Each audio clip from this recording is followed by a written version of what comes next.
Okay, we're up to the grand finale, the final lesson in colorful profiles.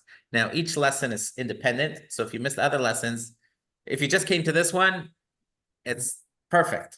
And as you've noticed, we touched on these fascinating Jewish episodes from history, but they were grouped into themes.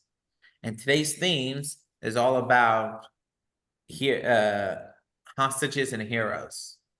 And it's been a long part of our story, the hostage situation. And today we're struggling through that today. So it's amazing how you can look through history and that can inspire clarity in how to view the situation today. And I hope that's something you'll keep in mind as we get through the history. And then in the end, we're going to spend 10 minutes, analyzing today's hostage situation through the lens of history. I want to announce, although first of all, I want to dedicate this class to Reb Moshe Kaparsky. His yahrzeit was this past week. His family, he passed away a year ago. He's like famous, his involvement in helping the shluchim to go out to all the communities. He was very instrumental in that work, in navigating it and planting seeds. And he's definitely his neshama shehav and aliyah. Harav Chassid Reb Moshe Yehuda ben Reb Tzvi Yosef Alav Hashem. So this class is dedicated to him. The day that we were at the Ohel, his wife was there. Could Wow. be. Yeah. Wow. Also want to plug for those that can come. Sunday night is the night of Shavuos, and there's a custom to stay up all night learning Torah. So at my house, we'll be learning, if you like these JLI courses. So 9:30, we'll be discussing the topic, womb for debate. Who's the real mother? IVF gone wrong. Halacha steps in. You won't believe who gets the baby. So that's going to be the first topic. And the second, that's something I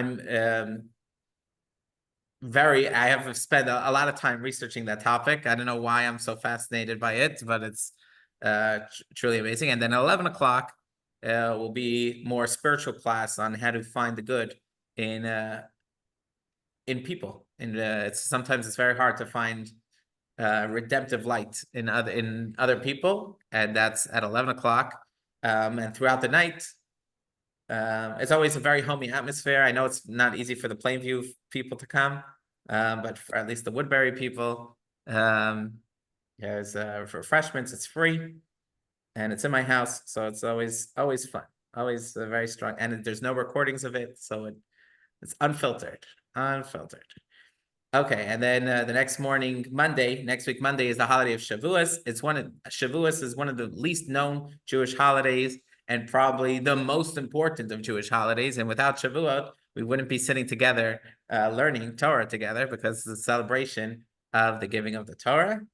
And on Tuesday is Yizkar, Tuesday, June 3rd. With that, let us begin our course, our lesson 4, Heroes and Hostages. There's an old sad joke of an Israeli and 2 journalists from the BBC and CNN that get taken captive. And the terrorists set up the BBC cameras, the CNN cameras, says everyone watch, the whole world's gonna see how we're gonna butcher the journalists and the Israeli soldier, in front of the whole world to see. But they say everyone gets their last wish. So the American journalist says he wants, some delicious food. The British says he wants to hear some music. So they bring out the food, they bring out the music, and then the Israeli says, I want to be punched in the face really hard. They said, did we hear right? You want to be punched in the face? Yeah, I want to be punched in the face really hard. Okay, so in front of live camera, the terrorist gives him a big lob, knocks him out. The Israeli goes tumbling over, pulls out a gun from his sock, shoots the terrorist, and escapes with the journalist and breaks free.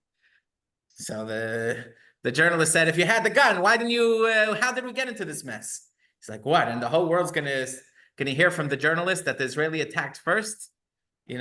So that's, the mess of the plight of the situation of how the media frames the situation versus reality. But hostage realities are nothing new. So in the code of Jewish law, there's a special halacha. We'll look at text 1. Everyone can open up your student book to page 145. In 145, text 1, this is from Shulchan Aruch, the code of Jewish law, says the redemption of captives takes priority over sustaining the poor and providing them with clothing. There is no greater mitzvah than redeeming captives. There is no greater mitzvah than redeeming captives. It goes on, if we ignore the redemption of captives, we transgress the following prohibitions. You shall not harden your heart to the needy. You shall not shut your hand to the needy. You shall not stand by when your fellow's life is in danger. And you shall not allow a worker to be oppressed ruthlessly. These are all 4 prohibitions that you transgress by not stepping in to redeem captives. And then he says, in neglecting to redeem captives, we also negate the following proactive mitzvot. Mitzvot aseh. 1, you shall surely open your hand to your needy fellow. Your brother shall live with you financially. Love your neighbor as yourself. Rescue those taken for death. And many similar statements. If we delay redeeming captives when it is possible to hasten, it is as if we are spilling blood in every added moment. So it is clear from this text how much Jews have seen the value in redeeming captives as the greatest of all mitzvahs. Why? If you open the Torah, will you see a mitzvah redeem captives? You'll see 11 mitzvahs and many other statements that all fall under the umbrella of redeeming captives. In general, you could put this under 4 big categories of the mitzvah of redeeming captives. Number 1, it's a type of charity. It's a type of charity. Who needs charity the most? Someone who doesn't even have the ability to gain resources, So it's a type of charity. It also, probably the most important of these, is a type of saving lives. If someone's held captive, even if no one's threatening to kill them, it's just for financial payment, but no one cares about the captors usually don't care about the person's life too much. So it's even dangerous. All types of prisoners, there's a certain danger involved. So also preventing slavery. Most captives are put to slave labor. And most importantly, it's the mitzvah of love your fellow as yourself, which is Avos Yisrael, the greatest mitzvah of the Torah. And for that reason, all of these fall under the umbrella of redeeming captives. Redeeming captives is considered the greatest mitzvah in the Torah. With that introduction, we go into our first episode. Our first episode takes us back to the year 950. Before we get to this, some background information is in order. And if you took the Talmud class, you probably are familiar with some of this history. We'll start all the way from Moses. Moses receives the Torah. The Jews go out of Egypt. They wander the desert. They receive the Torah. They wander the desert for 40 years. Then they enter the land of Israel. For the next 800 years or 1,000 years, they're basically Jewish life is centered in the land of Israel. Jewish authority is centered in the land of Israel. There was a short time when there was a Babylonian exile for 70 years, that many of the leadership was taken to Babylonia. And then there was the Purim story, of course. But after 70 years, they went back to the Holy Land. The second temple was rebuilt. The Mishnah was written, and the teachings of the Torah were passed down. And as we remembered, a big part of the Torah is not just the written text. That's very important because it's every letter is exactly how God wanted it. So there's a very strong power in the written Torah, the written text. But a big part of the Torah is the oral tradition that was passed down. So where was the center of the oral Torah for 1,000 years? In the land of Israel. And even longer, maybe for 1,200 years. But then, once it became impossible to learn Torah publicly in the land of Israel, most of the sages moved to Babylon, where it was safe. And so the spiritual capital of Judaism became Babylon for the next 800 years or so. You know, through the 300 years of the writing of the Talmud, and then a good 200, 300, 400 years afterwards was Babylon. Babylon's the Arab country? Babylon is today in Iraq, between the two rivers, between the Euphrates and the Tigris River. You know, that area was the center of Jewish scholarship. Now, were there Jews anywhere else in the world? Always. You know, even from King Solomon's time, there were Jews in Yemen. And during Roman time, you know, when there were Jews, even after the return to Israel, many Jews stayed in Babylon. You know, so there were Jews in Babylon, even when Israel was the dominant place. There were Jews that were Roman slaves. There are Jews in many places in the world, not large communities, but Jewish communities nonetheless. But where was the authority, and where was the power, and where did you turn to if you had a crisis? There was one center. But then, and so broadly, you could look at these evolution of Torah, of the oral tradition, as 3 generations. There was the generations of the Tanaim. The Tanaim, they were the authors of the Mishnah, and they were in Israel, and they were around the year 200 CE. Then you have the Amoraim. They were until the year 550 CE. But they developed the Talmud in Babylonia. And then the Gaonim were halachic authorities across the diaspora. But these halachic authorities, if they had a crisis, a question, where would they send their questions to? They would still send it to the established yeshivas in Babylonia. In fact, if you look at figure 4.1 on page 148, we have here a letter that was sent from the communities of these diaspora towns. Their sages would write letters to the leaders in Babylon, and this is a sample of one of the letters written in about the year,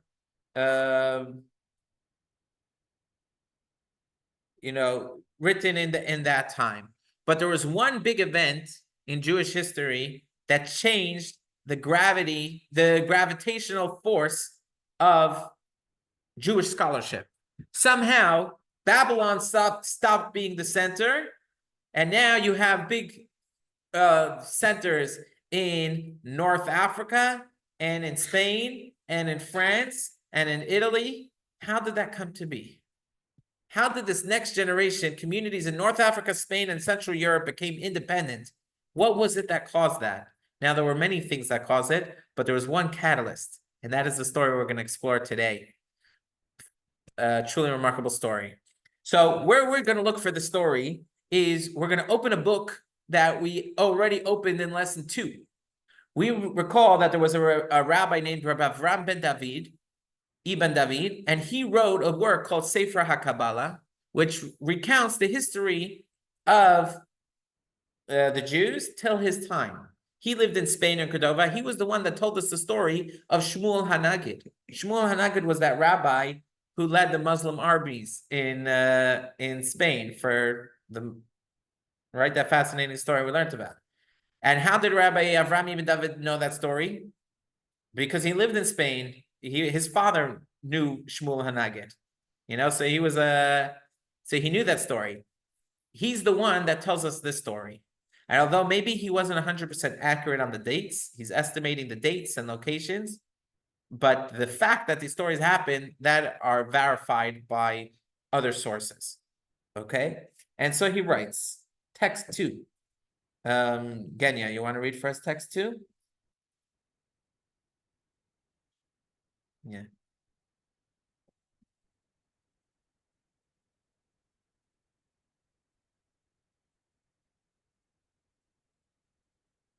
You're muted. Fateful journey. It was brought about by God that the income of the yeshivot, which used to come from Spain, the land of the Maghreb, Yifriqiya, Egypt, and the Holy Land, was discontinued. The following were the circumstances that brought this about. Ibn Rumahis, the commander of a fleet, left Cordova, having been sent by the Muslim king of Spain, Abd ar-Rahman an-Nasir. This commander of a mighty fleet set out to capture the ships of the Christians and the towns that were close to the coast. They sailed as far as the coast of the land of Israel and swung about to the Greek Sea and the islands therein. Here they encountered a ship carrying 4 great scholars who were traveling from the city of Bari to a city called Sevastin, and who were on their way to a convention. Ibn Rumahis captured the ship and took the sages prisoner.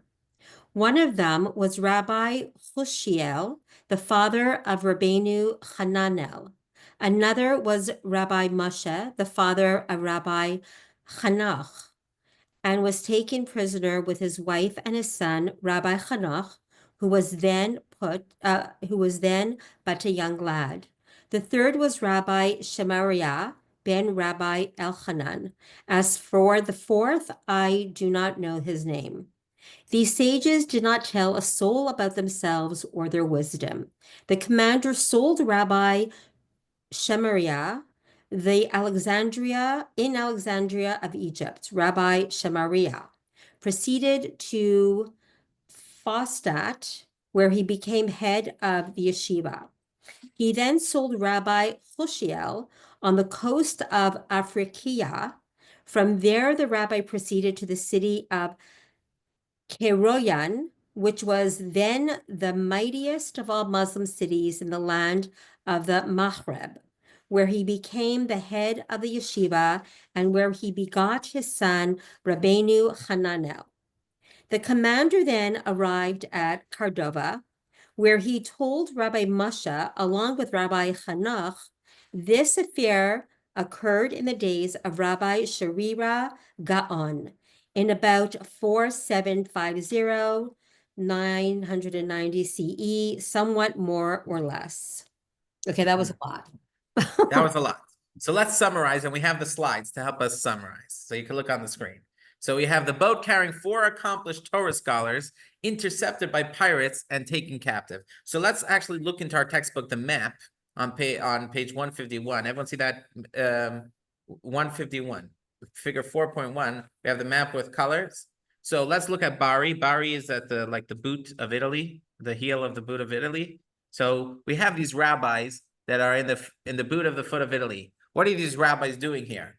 Well, remember how we said the great Torah scholars were in Babylon?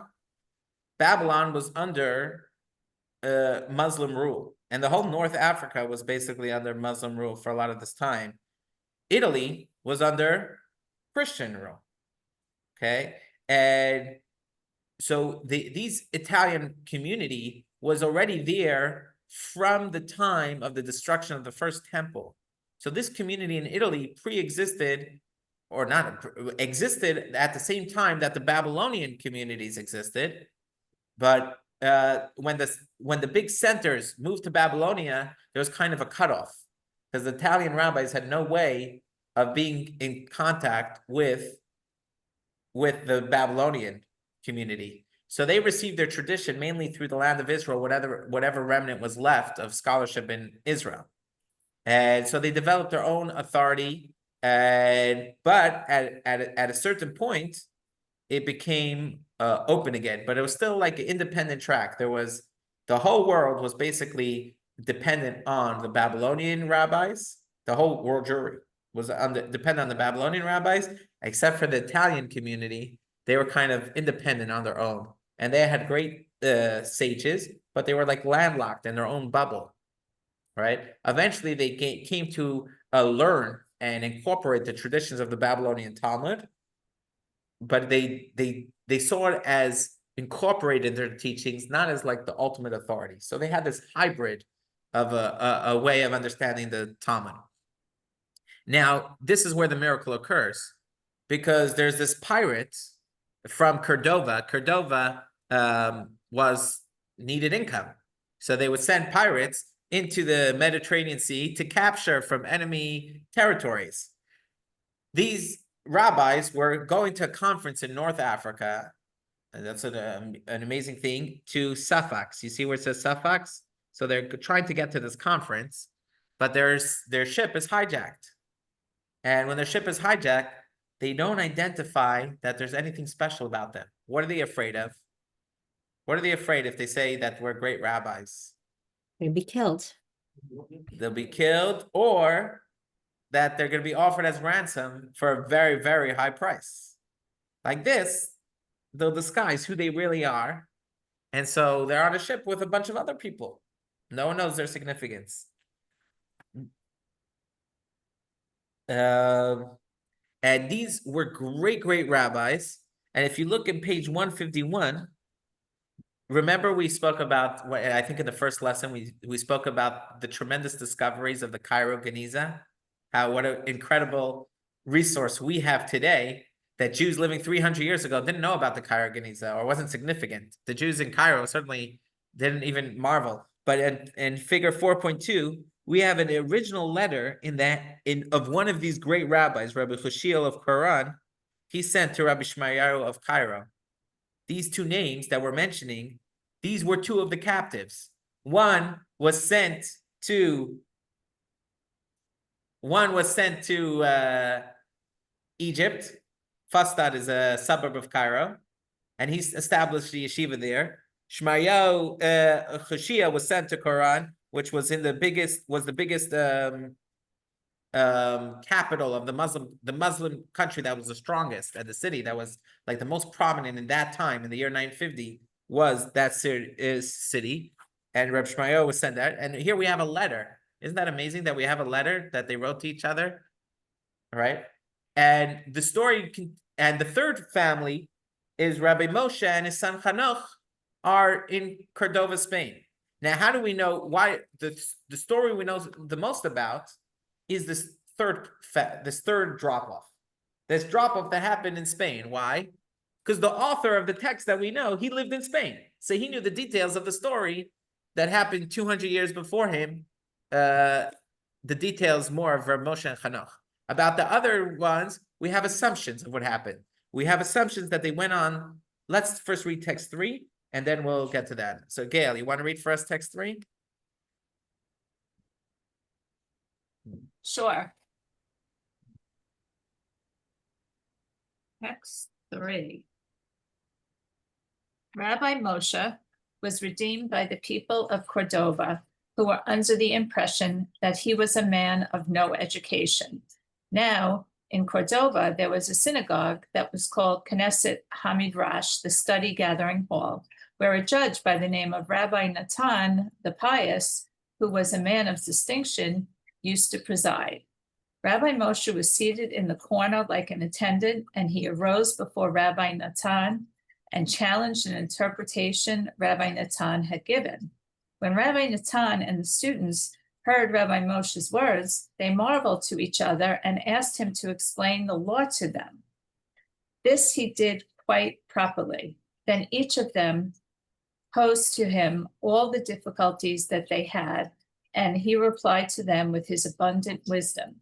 Outside the study hall, there were litigants who were not permitted to enter until the students had completed their lesson.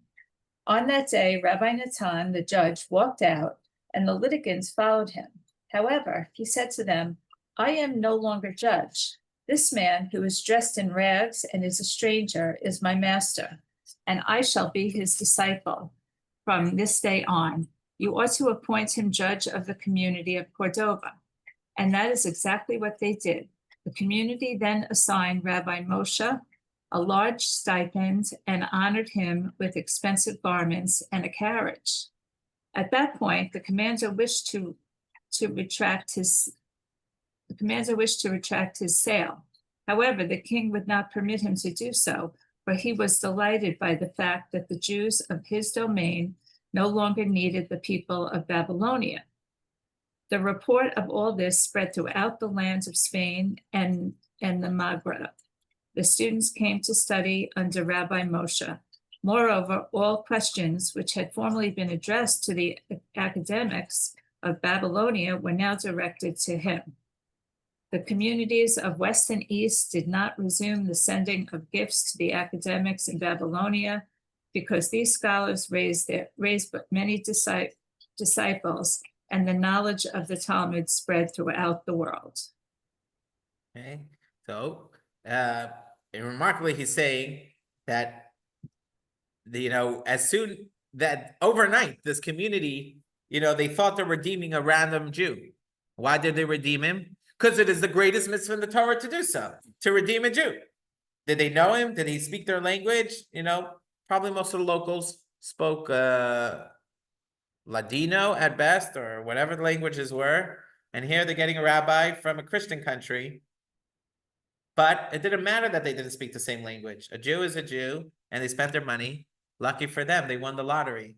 They chose one of these great rabbis, Rabbi Moshe and his son Chanoch, to be part of their community. When the pirate finds out about it, he's like, hey, I gave him to you for too cheap. I want it back. You have to pay me more. But the king stepped in and said, no. We're allowing the Jewish community to keep him at this price. And this developed a great yeshiva. And so Rabbi Shemaria in Egypt and the other rabbi, what was the other rabbi's name? Reb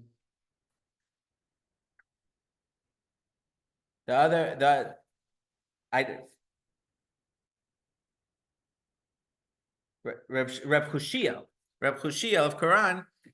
These became great centers of massive academies with great piety. And so all of a sudden you started to get these independent Jewish traditions of halacha that were independent. You have always in trying to apply Torah's values to real life, sometimes you have two values that conflict with each other, and you're not sure how to apply which value here, which value supersedes.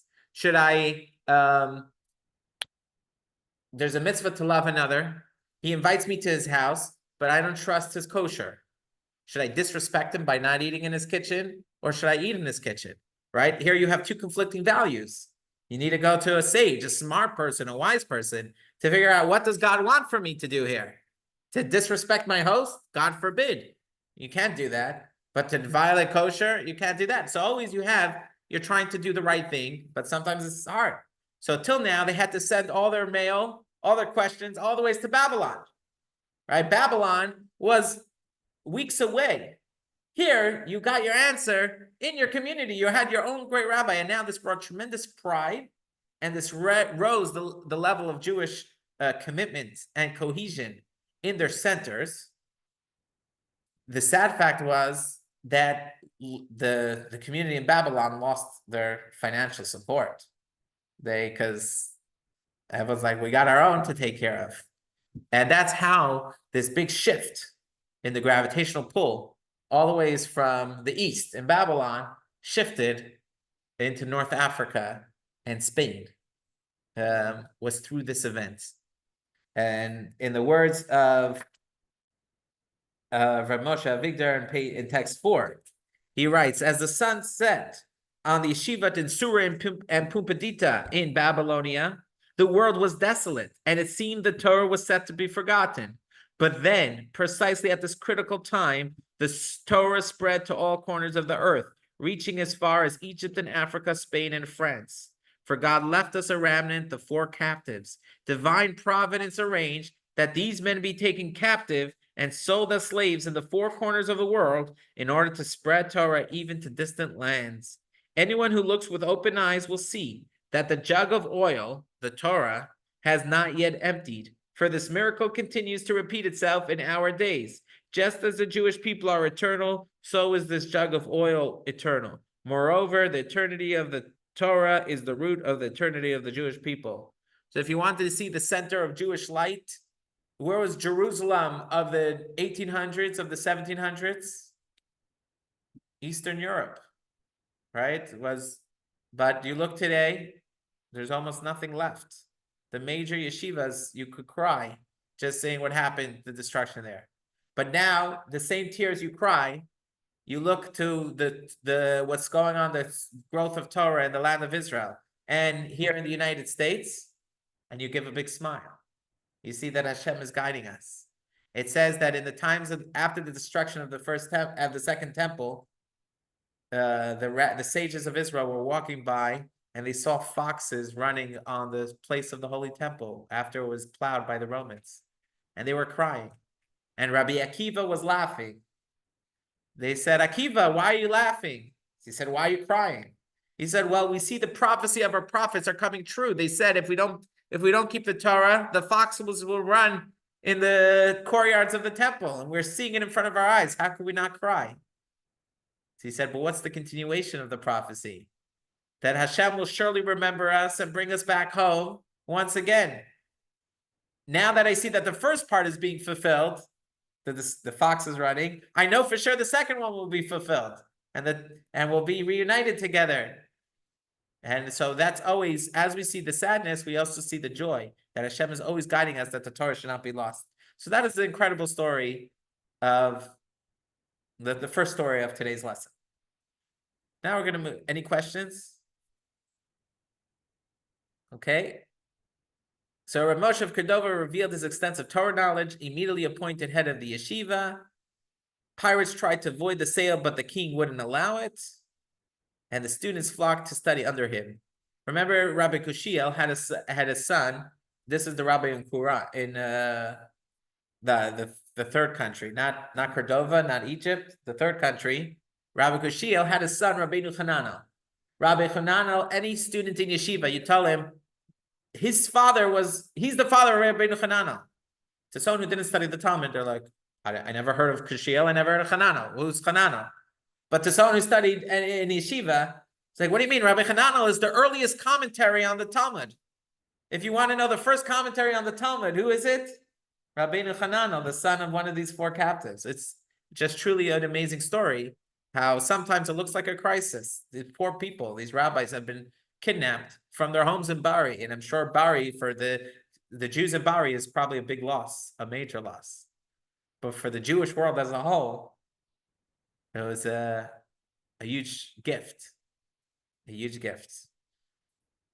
And so this story is the catalyst for the era of the Rishonim. Many of the halachic codes are students of these people. If you ever heard of Maimonides, he's a student of these four captives. You ever heard of Rabbi Yitzchak Alfasi, the Rif? He's a student of these four captives. Shmuel Hanagid, many Rav Meir, Rabbeinu Gershom Aragola. These great rabbis, is all a gift to the teachings of these four captives. We're going to fast forward from these Spanish Mediterranean countries. We're going to go more inland to the Holy Roman Empire in the year 1200. Rabbi Meir of Rothenburg. Rabbi Meir of Rothenburg, also called Maharam. Maharam is an acronym that stands for Morenu Harav Reb Meir. Okay, this was Meir of Rothenburg, probably the most famous Jew that lived in his time. Okay, and today we're going to learn that story. Okay, can you believe you've never heard of Meir of Rothenburg? Okay, we're going to learn about him today.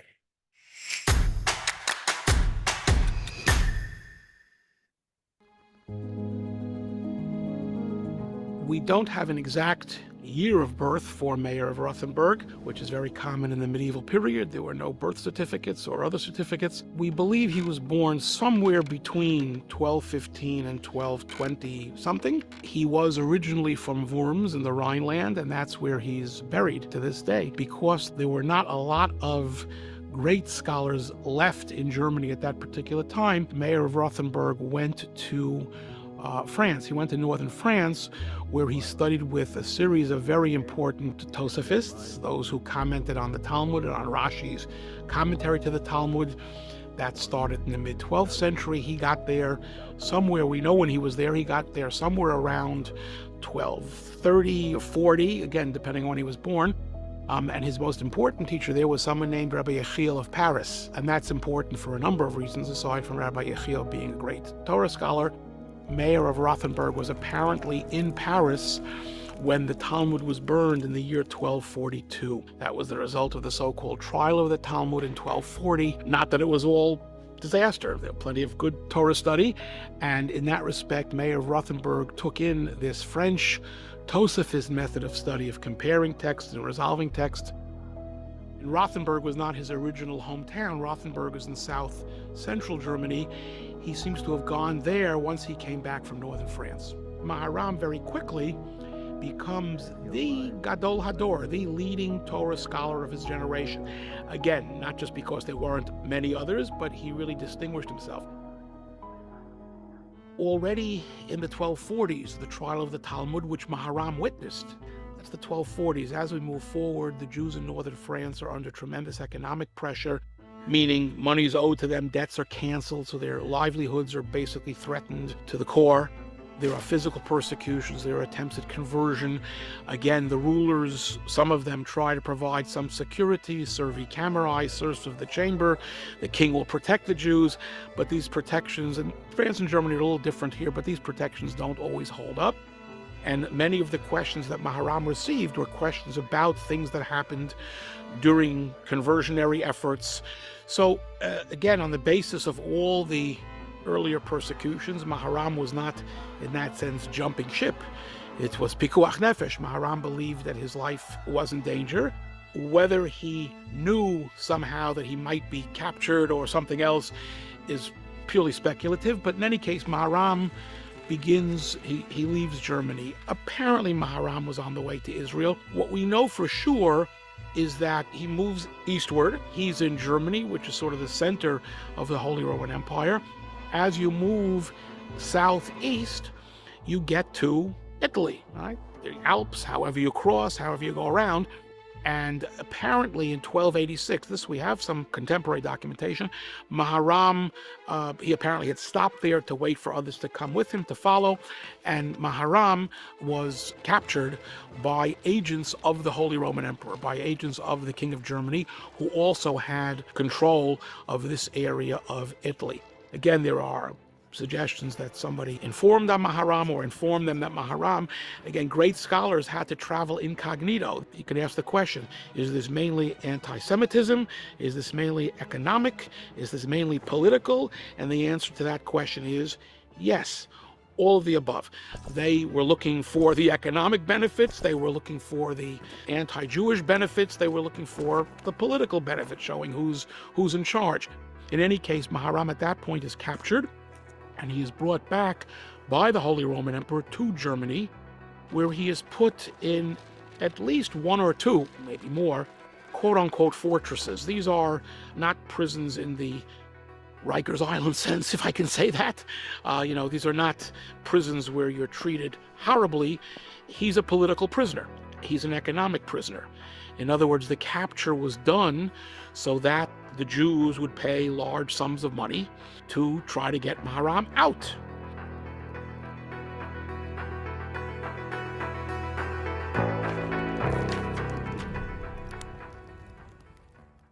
So could you imagine if the Jewish community finds out that Moses is captive, right? Or the Lubavitcher Rebbe is held captive, or Rabbi Yehuda Hanassi, or Rabbi Akiva, or Hillel, Rabbi Jonathan Sachs, or any of the, could you imagine? What would the Jewish community do to rescue? Anything. So, Or pay money. right? So what did the Jewish community do to get Reb Meir of Rothenburg out? What did they do? They started to collect money. They started to collect money until Rabbeinu Meir sent out a letter saying, you are not allowed to send money more than my worth on the slave market. That's it. Look what he said, and he quoted from the Talmud. Look at text 6 on page 159. In the Talmud, it says, although we said that saving captives is the most important mitzvah, but there's a rule. For the sake of society at large, captives are not redeemed for more than their actual monetary value. The reason for this is so that captors will not seize additional captives. We don't want that our moral compassion of being kind to captives should be used against us. That people will know that Jews are worth more than non-Jews. So what are they going to do? They're going to start stealing Jews and then sell them on the market for inflated prices. And that becomes untenable. So by paying the ransom, you're incentivizing more captives. We cannot allow that. So the Talmud says, in a pure sense of the world, how much should we value saving captives? You can't put a limit. There's no monetary value you can put on it. But not to incentivize more hostage taking, we put a limit on their actual worth. Now, some argued in Reb Meir's time that that's for a regular Jew. But when we're talking Maram of Rottenburg, the whole Jewish community depends on him. They depend on him. He's worth more than just one Jew. So maybe he's worth 10, maybe 20. Maybe the rule doesn't apply. He said no. God forbid. Let's take a look at Rabbeinu Shlomo of Luria in text 7.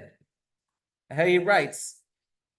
He lived about 200 years later, or 300 years later. He writes, I heard about Reb Meir of Rottenburg, who was imprisoned in the fortress of Einisch, I'm not trying to pronounce that city, for several years, and the ruler demanded a large sum from the communities for his release.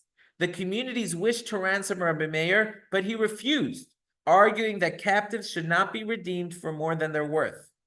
His reasoning must have been that if communities would ransom him, it may incentivize other rulers to do the same and hold other prominent Torah scholars hostage for exorbitant ransoms. Eventually, the wealth of the entire Jewish people would not suffice to ransom them, and the Torah would be forgotten among the Jewish people. Here is the proof that he was right. After this case, the ruler stopped seizing sages and holding them for ransom.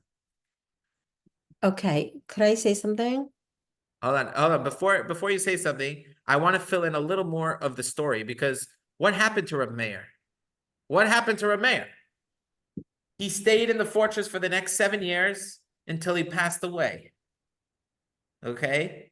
He stayed in the fortress, and then he passed away. They wouldn't release his body. They wouldn't release his body till 14 years later. There was a Jew named Alexander Wimbledon. That Rabbi Alexander Wimbledon, Alexander Wimpin, was a wealthy Jew from Frankfurt, and he was able to broker a deal that they should release his body for a much cheaper price, and he paid it all from his own pocket. They buried Reb Meir of Rothenburg in 1307 on Purim of 1307, and just a few short months later, Alexander himself passed away and is buried right next to Reb Meir of Rothenburg. And if you visit the cemetery in Worms till today, you'll see these two monuments. Let's read text 9a and 9b, what it says on their gravestones. This monument, this is the gravestone inscription of Maram's of Rothenburg's gravestone. This monument is for our master and teacher Reb Meir, son of Rabbi Baruch. He was captured by the king of the Roman Empire on the 4th day of Tammuz in the year 46 of the 6th millennia, which is the equivalent of 1286. He passed away in captivity on the 19th of Iyar in the year 53, which is 1293 CE. He was not given a proper burial until the 14th of Adar in the year 67 of the 6th millennia. And now let's look at the inscription on the one who redeemed him.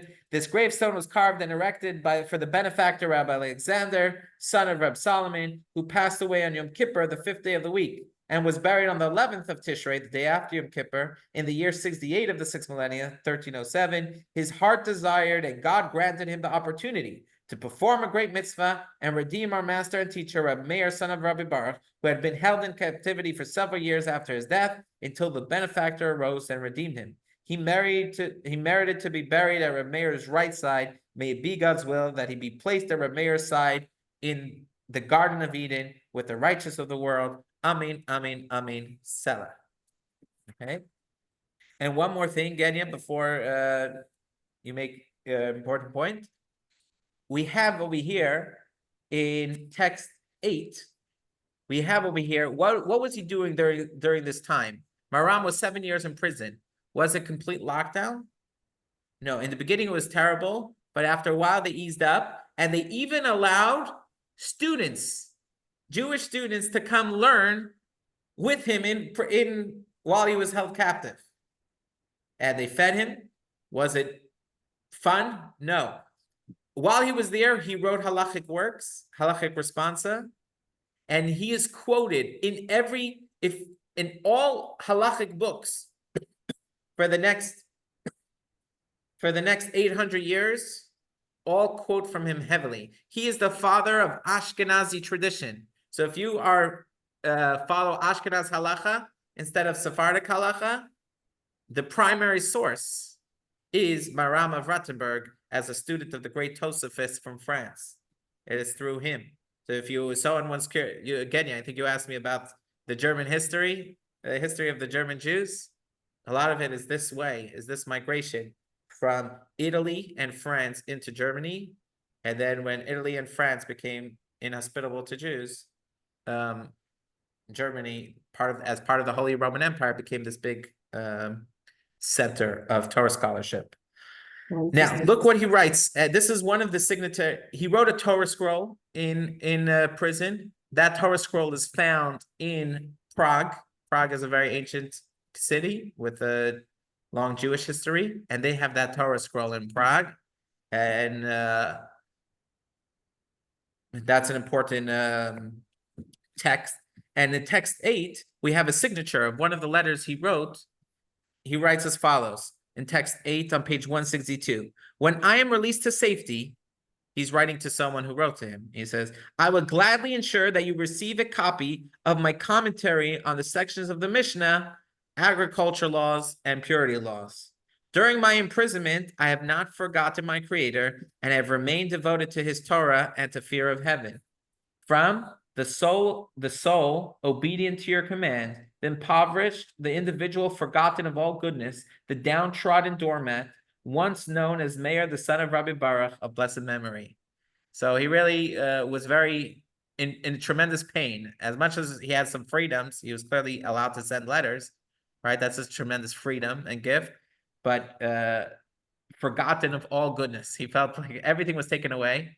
And you could imagine, I'm sure he greatly desired freedom and prayed for it every day, and yet forbade the public from redeeming him out of his fear that it would lead to more Jewish sages being held hostage. And he was right. They never, the King Rudolph never tried it again. They saw there was no point. Okay, let's pause. Genya, what were you gonna say? So a few things. Number one, is this where the controversy comes into the Knesset, where the Haredi or even like Bibi is like doesn't want to let go of his principles, while the left are like just, we allowed our children to be IDF soldiers. Our first and priority is to get under every circumstance to get the hostages out, even if it means releasing like all the prisoners, which So they what have would be- done. what would- And you're what- right. What Yeah. value, under what argument would you make for that position?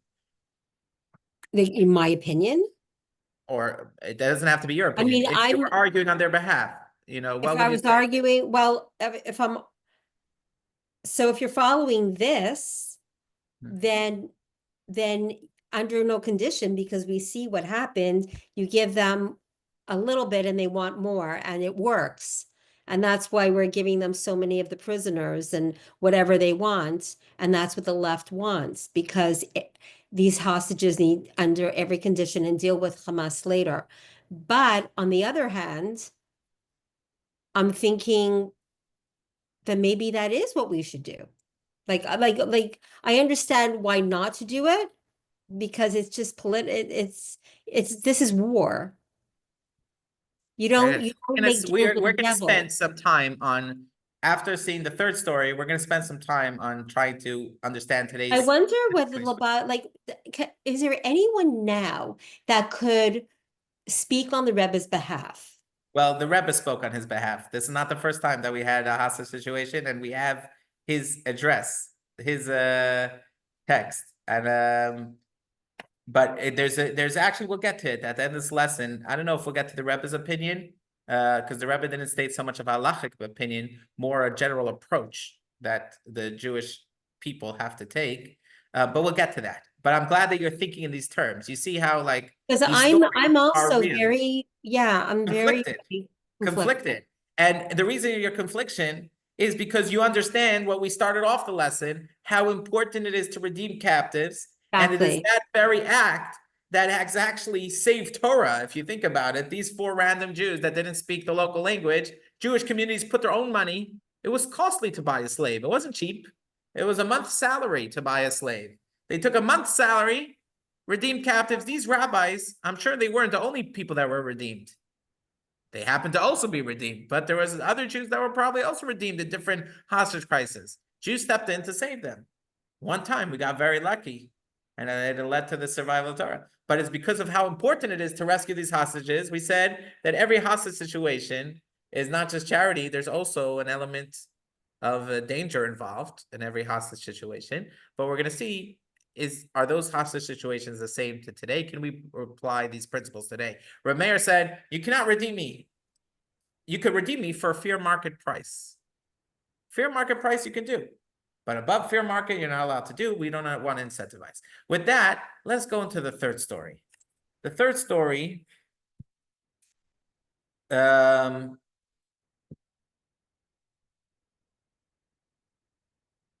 this is an important question. How is the actual, remember we said that you could only ransom them for their fair market value.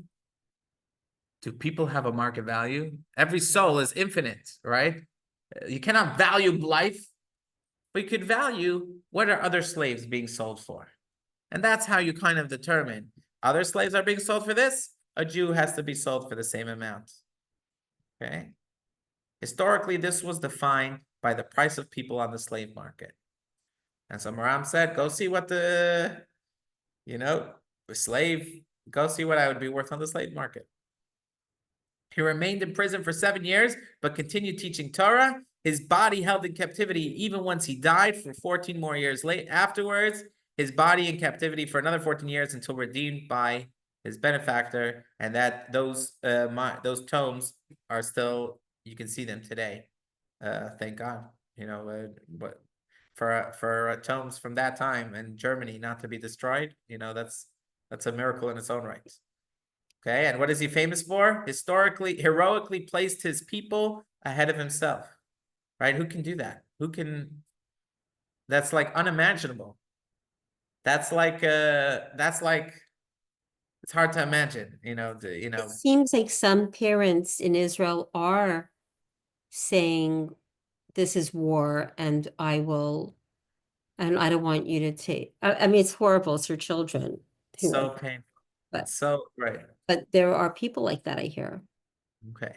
Now we fast forward to another sad period in our history, the Khmelnytsky massacres. Anyone familiar with Bogdan Khmelnytsky massacres in 1648? Okay. When the Russian-Ukraine war started 2-3 years ago, there was a big, whose side should the Jews be on? Right? It's true. Maybe we feel that Russians lied. They said, we're not going to invade. And then they invade. And they're the whole, just invading a sovereign territory, but should Jews care? Should we care? Should we take a side? Different opinions. I remember one of the instinctive opinions was, as much as Ukraine is the victim, do you know what they did to us in the Holocaust? The Ukrainians did to us in the Holocaust. That's what I was gonna say. Now, it didn't stop there. Not just in the Holocaust, the pogroms of 1648, the ancestors of the Ukraine, the Ukrainian forefathers or founding fathers committed these terrible pogroms. And we're going to learn about these pogroms. The context here is we have to look at a map on page 4.2, on page 166. Okay, you see this map? So in this map, this is the Polish-Lithuanian Commonwealth. Okay, Polish-Lithuanian Commonwealth was run by a bunch of dukes or a bunch of pirates.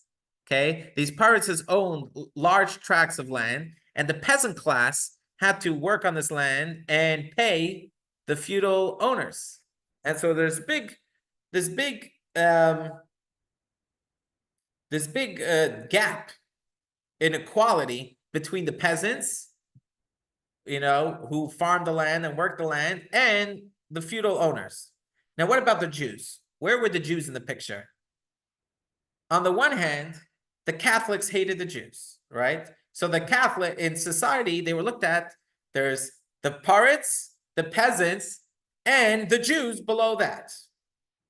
However, for these landowners, for these dukes, the Jews were very useful because the Jews were very educated, they were very smart, and plus they weren't a threat to the country. So a lot of, like at least 10% of the Jewish community was put to employment as administrators for the dukes. So if the peasants felt unequal and hatred towards the dukes, certainly who did they hate even more than that? The Jews. Because how dare, not only is a Jew, not only is the Duke collecting taxes from me, and I don't want to pay taxes, but who's the messenger collecting the taxes? It's the Jew. Who's the one setting the rent terms? It's the Jew. So this was a difficult environment. At that time, it was the safest place for Jews to be in Europe. They weren't allowed in England. They weren't allowed in, most other places were dangerous for Jews. This was the only place where there was, you were walking on eggshells. But at least you could survive. At least you could keep Torah and mitzvahs.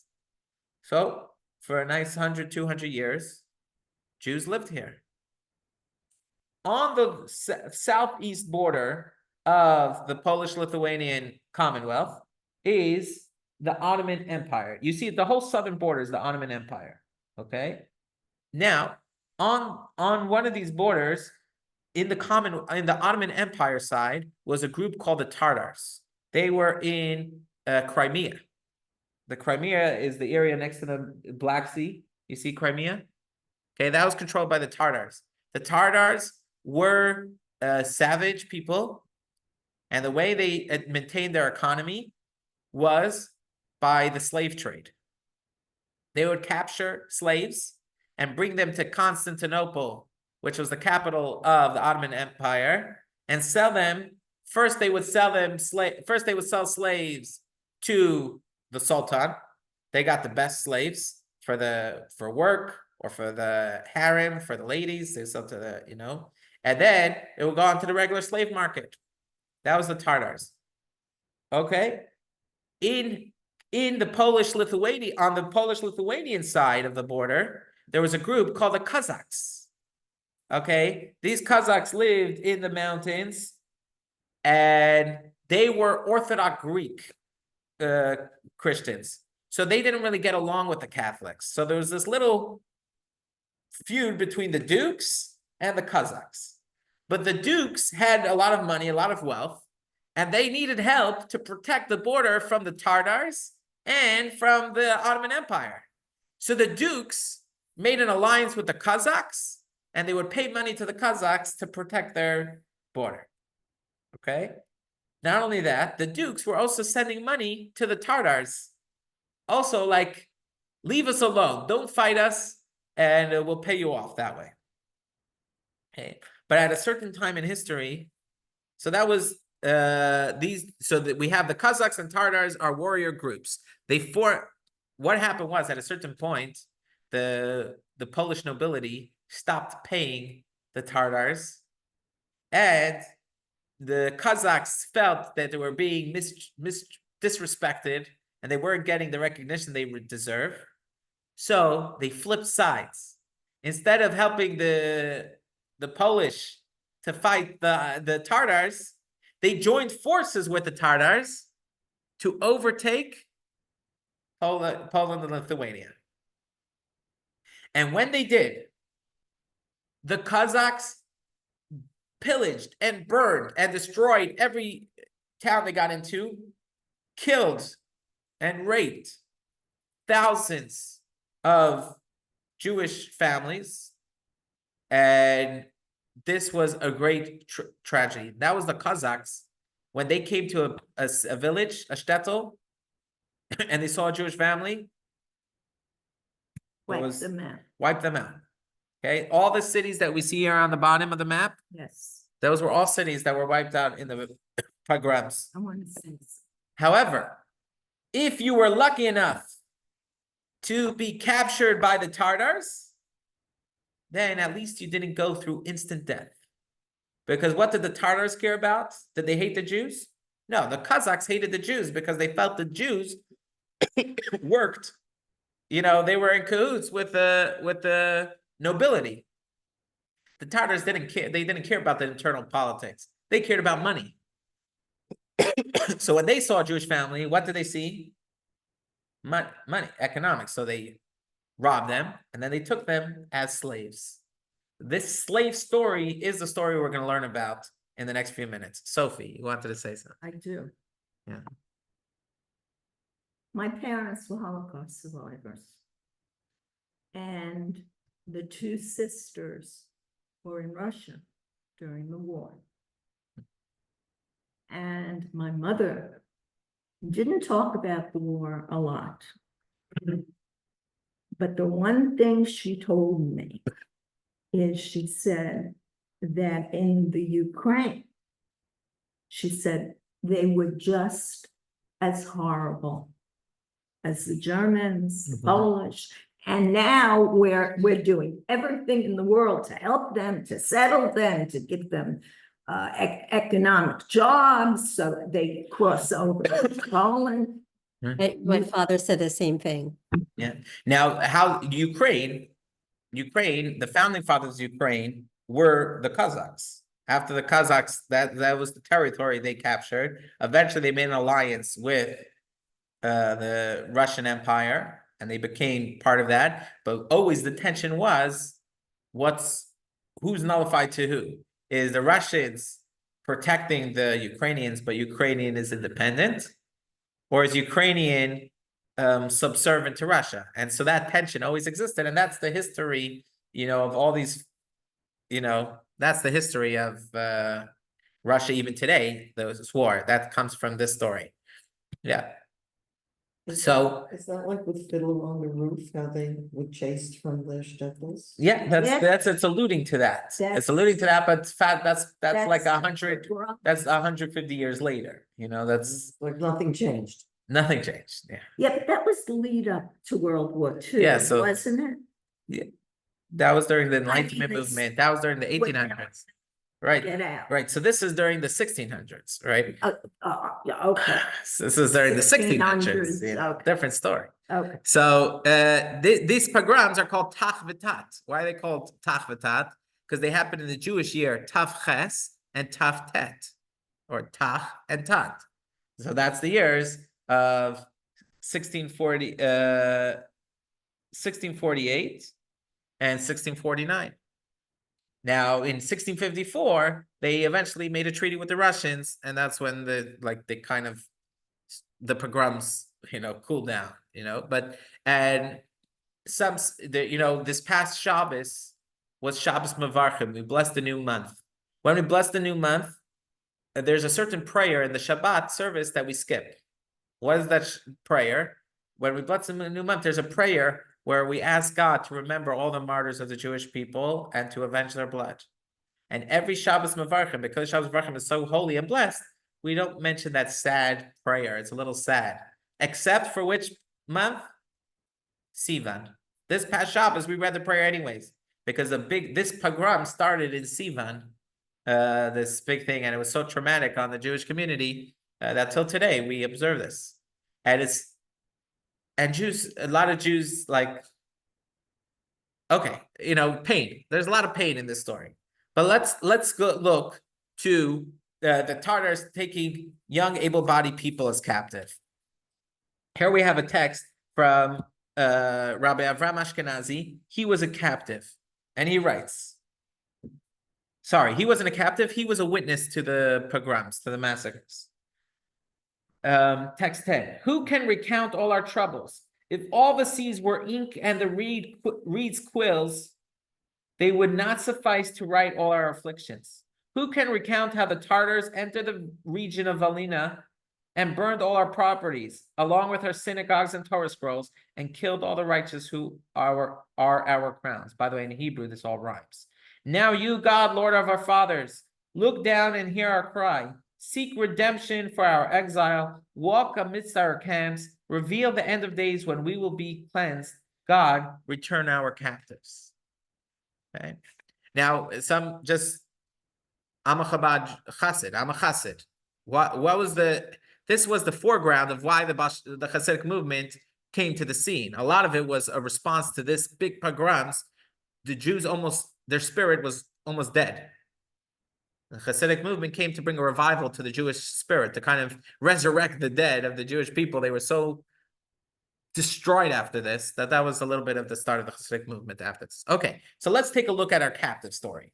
From this, we're going to look at text 11. This is from one of the captives, Rabbi Yaakov Kapel Margolis. Okay, he writes on that's page 168. Gilda, you want to read for us out loud so they can hear you on the computer? The vicissitudes of time have carried me away. The evil decree that has befallen us in the land of Poland. We received the results of heaven's decrees for us. Those destined for the sword, to the sword. Those destined for starvation, to starvation. And those destined for captivity, to captivity. Jeremiah 15:2. The verse lists the fates in a progressive order of severity, for captivity includes all of the previously mentioned sufferings. I was among the exiles, taken captive with my son and daughter. We were led into exile in iron chains. My feet were bound in chains. They drove me and my children away from my family, from my father's house, and from my homeland to a foreign land. I have been banished from the inheritance of the holy ones. I said in my heart amidst my tears, who is with me? Who will be my tower of strength? Who in the heavens will spread his hands to take me, to draw me from the raging waters? Who do I have on foreign soil who will give me refuge and shelter? Who will stand by me and help me like a friend, to be like a brother to me? Okay. So, the sad thing, terrible, right? They're led in chains, and it gets worse, by the way. We read, there's a document from a non-Jew in Istanbul, in Constantinople, which is today Istanbul, the capital of the Ottoman Empire, and there's a sizable Jewish community involved in the rescue effort. Many Sephardic Jews, immigrants, refugees from Spain and Portugal, in the 1400s and the 1500s. Where did they end up? Like we read in last lesson, Danya Grazia Nasi, right? That famous woman, where did she end up? In Constantinople, right? And so these Sephardic Jews, were they able to have a conversation with the Jews, these Jews coming from Poland? No, they were separated in culture for 500 years. The common language was the covenant of the Torah, of mitzvahs. And they put all their money. This Rabbi Yaakov Kapel Margolis, he says, the women of Istanbul removed the bands from their waists to pay for the ransom and took the ransom slaves into their homes where they supported them for a long time. The incredible Jewish women of Constantinople. This was a large rescue effort that they made to free them. There was a non-Jew in Istanbul, in Constantinople, writing how terrible the Tartars were in their treatment of slaves. They would do them in this great march, all the ways from Poland, all the ways into Constantinople, and many would die. A nice amount would die. And this non-Jew is writing what terrible treatment the Tartars had of the slaves. Why was he writing this? Because he was compassionate towards the slaves? No, he was writing this because he was complaining that this is limiting the supply of slaves, which is driving up the prices. And if only the Tartars would be more compassionate to the slaves and wouldn't be so greedy, and then there would be more slaves and the price wouldn't be increased. So that's how we have a lot of description. But even, it's interesting how we get more evidence of the story. But they really, but what did the Tartars care about? They cared about money. That's what they cared about. They weren't trying to kill these slaves, but if it was more expensive to bring them to market than what it would cost for them to sell, okay, so die. I'm not going to feed you. It costs me money to feed you. I'm not going to. Whoever makes it and survives, good, that's free money. Whoever doesn't. So they were barbaric, but their motive was money versus the Kazakhs. Their motive was hatred, right? Okay, now let's read text 12. He continues.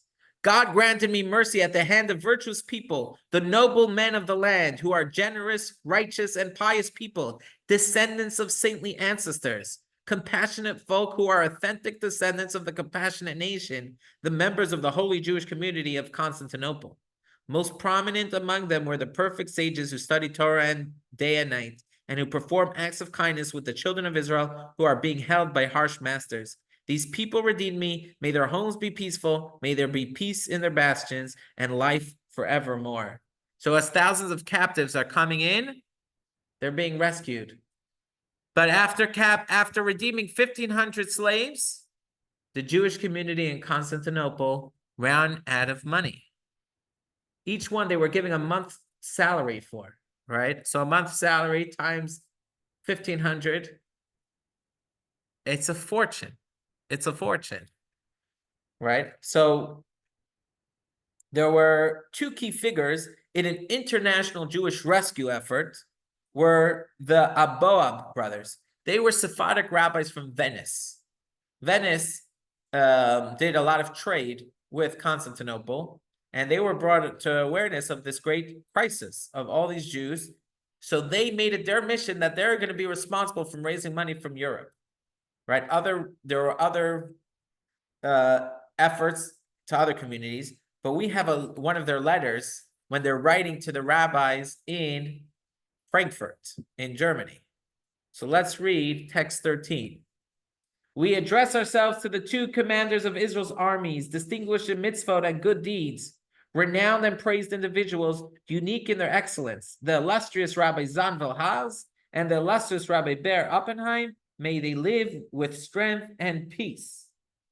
Our souls grieved as we heard cries for help coming from our brethren abducted from distant lands in the renowned city of Constantinople.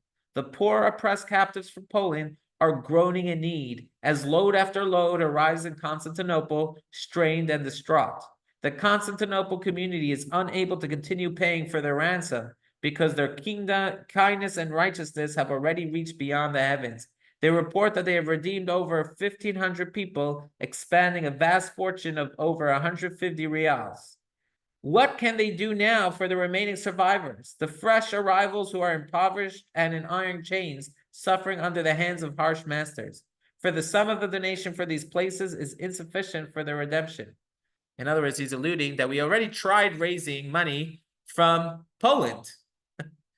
But Poland was going through a huge pogrom. Whatever money they sent was able to redeem 2 captives, 3 captives. Poland, Lithuania, the Jews there didn't have a lot of money.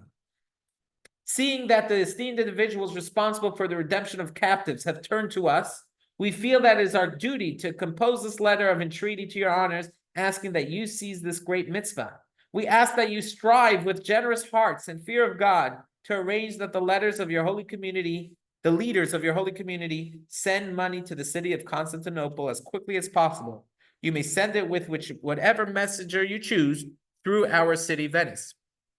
Hasten the redemption of a multitude whose eyes look out desperately for your charity. The matter cannot stand delay. The faithful giver of reward, who sows righteousness and brings forth salvation, will repay your honors for your toil and effort in this mitzvah with double payment of the best blessings and success. May Hashem raise you high and protect you with great strength and peace. Venice, the 4th of Tammuz, 5411, which is 1651. From your loyal friends who stand ready to serve you, Yaakov and Yosef Aboab. Over the next few years, Jewish captives continued to be brought to Istanbul, and incredibly, the Jewish of Istanbul, with the support of the international Jewish community, was able to redeem up to 6,000 of these slaves. So that's an enormous campaign, an unknown campaign of Jewish history, a remarkable feat of getting together. This remarkable generosity of Jewish community is noted by a French diplomat in Turkey at the time. His name was Edouard Siard de la Croix. I'm not sure how to pronounce his name, but you can see it in the beginning of text 14 in the title. He writes, amongst themselves, the Jews are extremely charitable. They take great care of the poor, adding to the price of meat 1 sol per pound. By the end of the year, this makes a large sum, which is used for feeding and supporting the poor, as well as ransoming Jewish slaves whom the Turks and the Tartars take in addition to the Poles. As a result, there are no Jews in the Sultan's galleys apart from those convicted of crimes. Okay, the Sultan's galleys is the bottom of ships. Used to sail by wind, but also by slave rowers that lived on the bottom of the ship. And it was very torturous, but there were no Jews in that ship because they're all ransomed, thank God. A contemporary historian writes, the connection between Jews derived from the Torah. Without that, the connection between the Sephardi Jews of the Mediterranean world and the Ashkenazi Jews of Eastern Europe would have been tenuous. After all, they spoke different languages, practiced different rituals and customs, had different historical experiences from at least the 10th century, and understood their place in the world in different ways. It was their understanding of belonging to a single, religiously defined people chosen by God and forged by the experience of Mount Sinai that allowed the Jews of the 17th century to feel connected with each other over great distances. So if you love the Jewish people, it's important to connect as much as possible to your Torah and mitzvahs, and every Jew that connects to their Torah and mitzvahs, they're automatically connecting to Jewish people. And, sometimes you're like, I love Jews, but I don't love Torah. It's a contradiction. Some people say, I love Torah, but I don't love Jews. Also a contradiction. If you love Torah, that means you're going to love all the Jews, because that's what the Torah tells us. We're one family. We only realize we're one family if you have the Torah. Right? And so it's the Torah that has kept us together over time. And so this is the remarkable, you could always look at the story in two ways, the great sadness, but I always see these stories as the great light, the big light of how the Jewish community came together to rescue 6,000 slaves, people that didn't speak their language, but they were brothers and sisters, part of the Jewish community. Amazing. Okay, this shows us Ashkenazi, Yiddish-speaking Jews were rescued by Sephardic Jews who didn't even speak their language. When it comes to Jews helping each other out in their time of need, no difference carried any weight. So the root of our connection is our shared Torah and mitzvah. Okay, now we have a few minutes left, and we're going to try to understand today's tragedy, today's dilemma that we're living through. May Hashem redeem us from this impossible situation very soon. Amen. Okay. How does a Jew know what is the right thing to do? How does he know? Every culture has their values. In America, it's personal freedom, right? In some countries, it's democracy. How does a Jew know what's our values? We know it from the Torah.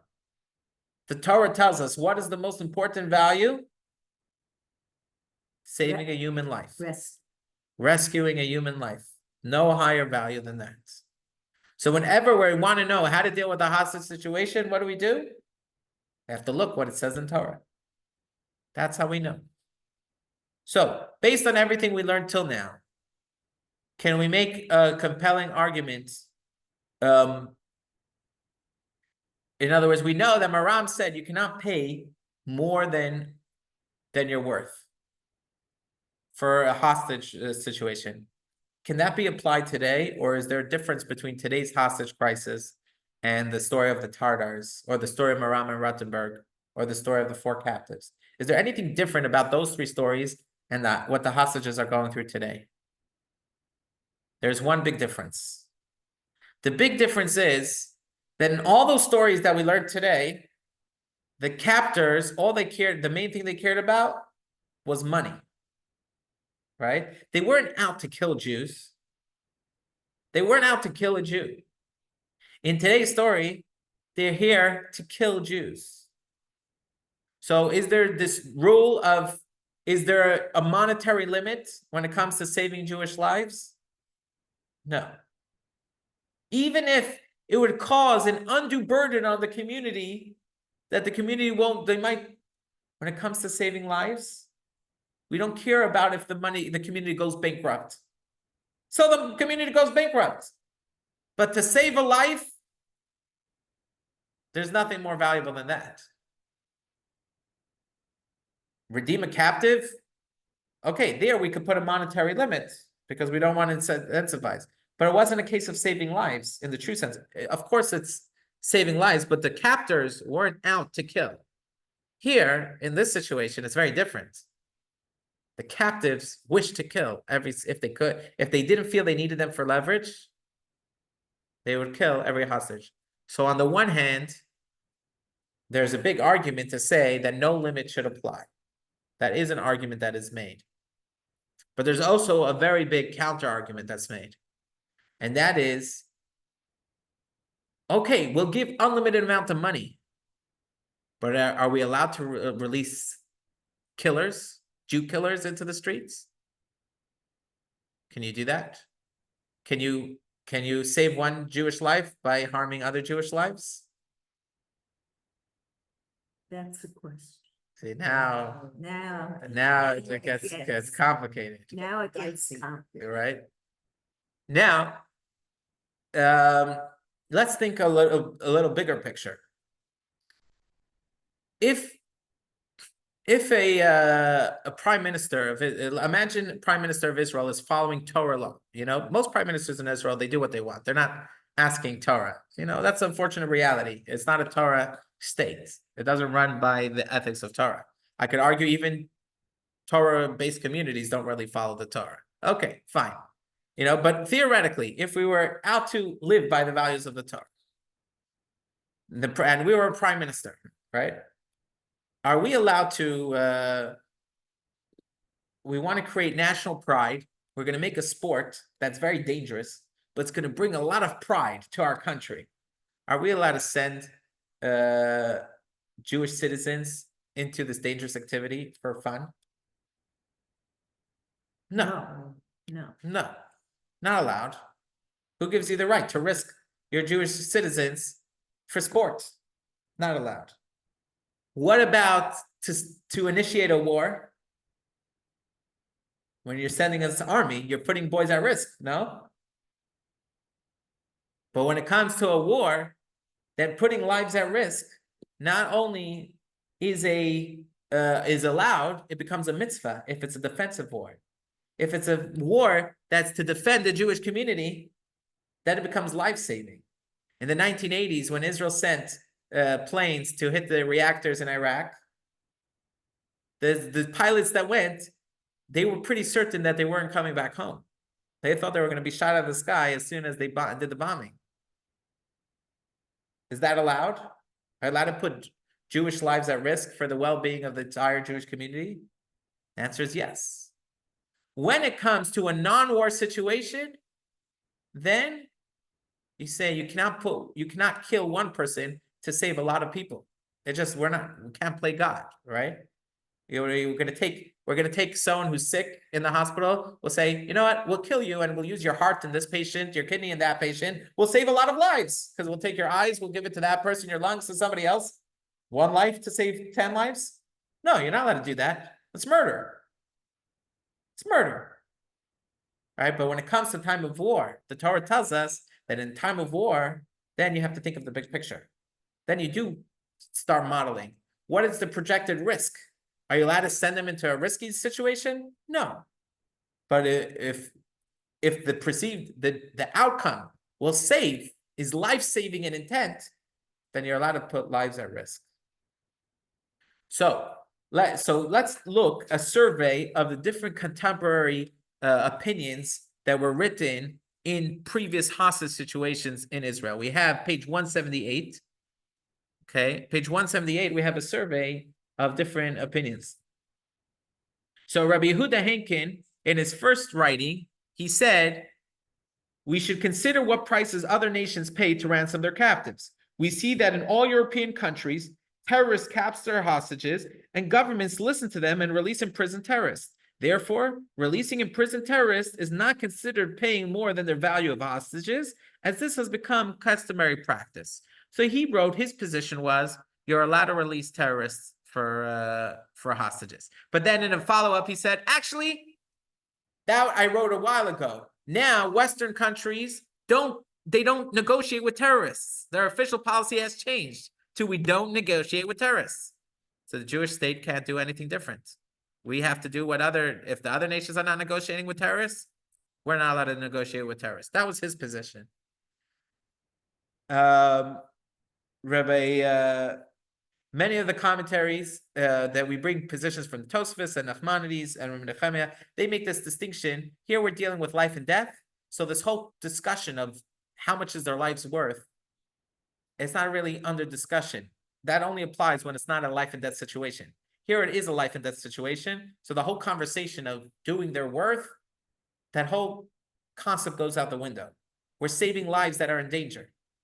The only topics that matter is, number one, a state of war. Do we look at it, are the captives considered the same as soldiers? Right? Captives are captives, but some of them are innocent citizens. Are they treated the same as soldiers? Because soldiers, the Torah does force soldiers to go into war to defend the country. It's an obligation. So the Torah does allow us to put soldiers at risk. What about citizens? That's one conversation. The other conversation that's happening is that when we free terrorists, it's kind of a future danger. When we're releasing hostages, it's in the moment. So maybe we should focus on the moment and take the moment in consideration and not worry about the concerns of the future. Okay, there's a lot written on this. But the main thing the Rebbe stood up for, the Rebbe said, what's happening is that a lot of Israel's attitude is based on public opinion. Remember that joke we started off with? You know, kick me, punch me in the face, as long as the media shouldn't think, call us the aggressor. That whole attitude is a warped attitude that costs lives, not just Jewish lives, but Palestinian lives too.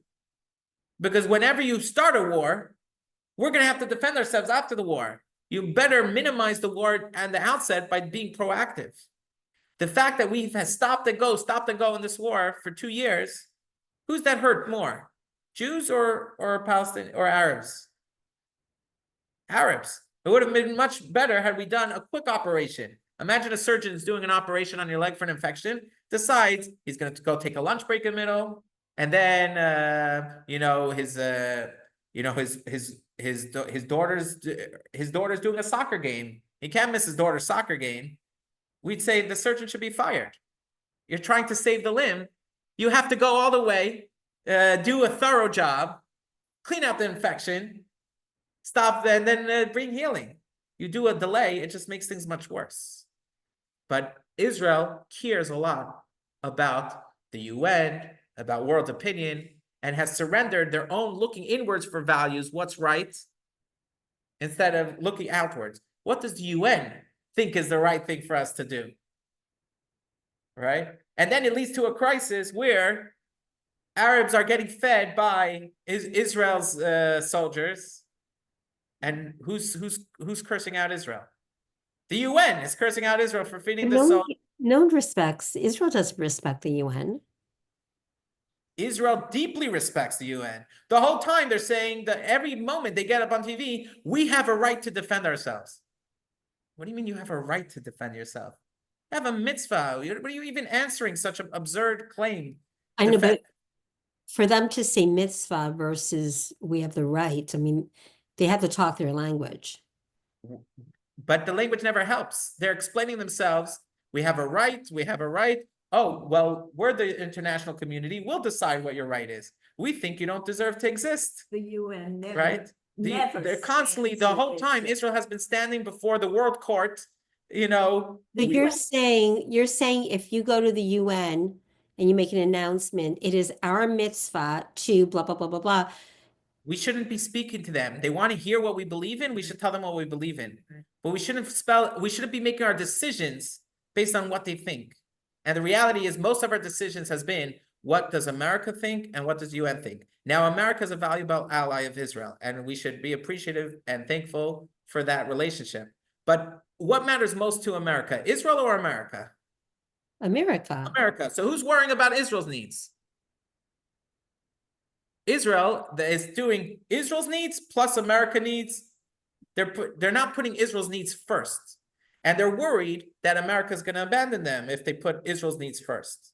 But if Otherwise, Israel, so wait, sorry. Are you Is- saying that like Netanyahu should not go to the UN and speak at all? And No, walk I it- think they should do it when it's useful to Israel aims. They shouldn't do it when it's not useful to Israel's aims. They shouldn't take it as the most, they value world opinion so much of like, we have to be seen as the most moral army in the world. No, we don't. We have to be seen as an army that is doing what we believe is right. And how do we know what is right? What it says in Torah. I know, but that could They don't have to tell that to the UN. that could work both ways because they could say we You know believe why no one's pressuring Hamas? Why isn't the UN pressuring Hamas? Because they know that Hamas won't fall for their moralizing. Because Hamas doesn't care. Hamas has their opinion, and everyone just respects it. No one agrees with it, but everyone respects it. Oh, of course, they're not going to give up. They're respected. they respect the Quran, they respect their The beliefs. UN respects that Hamas is willing to die for their children, willing to put their children at risk. They take it into consideration when they're speaking about Israel. You cannot invade because you're going to kill children. What do you mean we're going to kill children? The children should leave. No, but Hamas won't allow them to leave. So now it became Israel's problem instead of Hamas's problem. Why? Because Hamas is strong in what they believe in, and Israel is stuttering in what they believe in. Oh, Their whole attitude is not straight. And because of that, when an Arab today in Gaza is thinking, should I take food from Israel? He's thinking, hold on. If I take food from Israel and then Israel buckles and retreats, who am I gonna have to live with? Hamas. So now it was dangerous for me to take food from Israel because Israel will buckle and surrender a war that they could win. In other words, Genya, do you think Israel's going to win this war or surrender this war? I definitely think they're going to win the war. I'm uncertain. I think they have the means to win the war, but they don't have the will to win the war. The Israeli Wow. public doesn't have the will. Israel always wins, though. They have lost every single war besides the 6-Day War, and barely most wars they don't win. They surrender. They surrender. Look at Lebanon war. They surrender. They're like, okay, they never win a war. They win. In other words, they never win the actual war of surrender. The other side never surrenders. It always ends in a ceasefire. So the Arabs start the war, and then Israel does a ceasefire. Why is Israel doing a ceasefire? They win. They started a war. We should end the war. They win by. No, blood. but Concerned about whenever public the Arabs opinion. start a war, as soon as Israel's about to win, the UN forces Israel to say, you can't do that. You're going to displace the Palestinians. They win. I don't think we're going to cease fire. You think that Israel's going to cease fire? I don't know. I'm uncertain. The fact that we're uncertain is the problem. The fact that the UN thinks they could convince Israel to a A ceasefire. lot of pressure. Even a lot of Jews are pressuring Israel to. Yeah. Yeah. And when you say this, what I'm saying, people say, you don't care about these you don't care about hostages, but it's not, it is coming from a place of caring. But in a time of war, you have to look at caring of the safety of Israel as a nation, the whole people. So that in the 6-Day War was a war that Israel won. They won. They didn't surrender. There was a complete destruction. This war shouldn't have dragged on for 600 days. It dragged on because we said, okay, we'll give breathing area. We're not going to fight so we can negotiate. And then stretches on months, months, months. Meanwhile, people in Gaza are dying. Soldiers are at risk. You know, it's bad for everyone when you just, oh, now that we started again, okay, now let's pause now so we could negotiate again. Yeah, but they don't It just never- negotiate. What? The Why? Arabs What are don't they learning? negotiate. They're learning from Israel.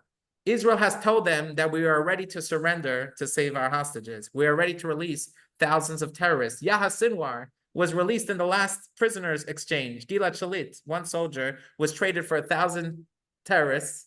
One of these terrorists, these are people with blood on their hands from past. They're not, right? 1,000 to 1. Who taught them that 1,000 to 1 is a reasonable demand? The previous hostage exchange. No other country in the world releases at such numbers. Right, that is right. Why only Israel? You know why? Public Because they're opinion. using our moral values against us. That's true. They know that we're ready to give. So the Torah tells us that you're not allowed. You're not allowed to let them Yeah. accuse you.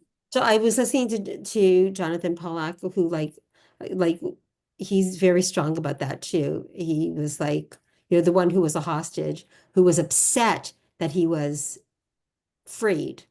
He said, I should not be freed. Do you know the story of John? But he agrees that this is war. Like you cannot work with the devil.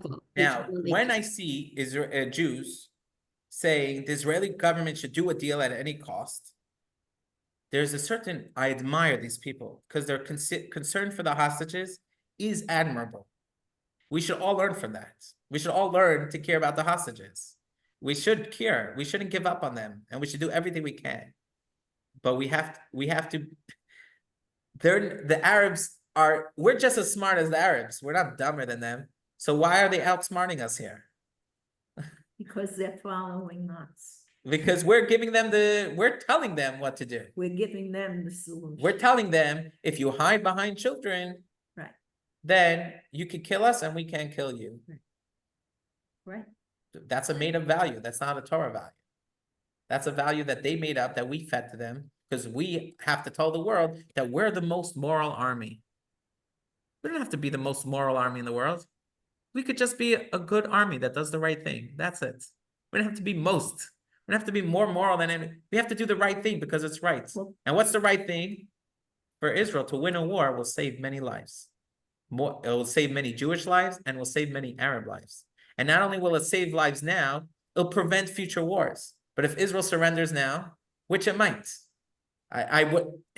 Genya, are you for certain that they'll win this war? I don't think they're going to surrender. I could see them. I don't know. I could be like Witkoff and Trump and I don't know. They'll say they'll talk. I could see know. the fact that it's even a debate in my mind proves the problem here.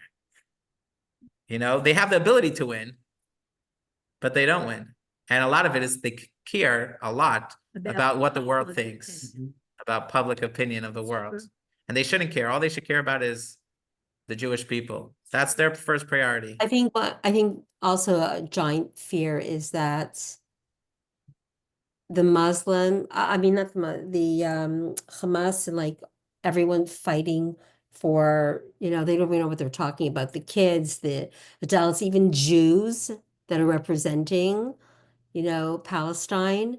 I think that they are like, honestly, like our worst enemies. Yeah.